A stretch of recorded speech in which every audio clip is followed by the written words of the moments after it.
Agra highway पर हादसा, brake fail होने से आइसर ने मारी टक्कर, हाईवे पर घंटों लगा जाम। बड़ी खबर आ रही है। मुंबई आगरा नेशनल हाईवे से ग्राम गवाड़ी के पास बने स्पीड ब्रेकर पर आज सुबह बड़ा हादसा होते होते टल गया। बताया जा रहा है कि RJ06GD 7643 नंबर की आइसर ट्रक मुंबई से इंदौर की ओर जा रही थी, तभी अचानक ब्रेक फेल हो गए और आइसर ने आगे चल रहे वाहन को जोरदार टक्कर मार दी।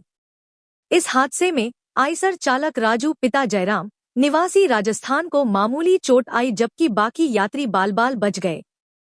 हादसे के बाद हाईवे पर अफरातफरी का माहौल बन गया, लंबा जाम लग गया, लेकिन मौके पर बिजासन पुलिस तुरंत पहुंची और यातायात को सुचारू कराया। JTV न्यूज के लिए गवाड़ी से आसीम खत्री की खास रिपोर्ट।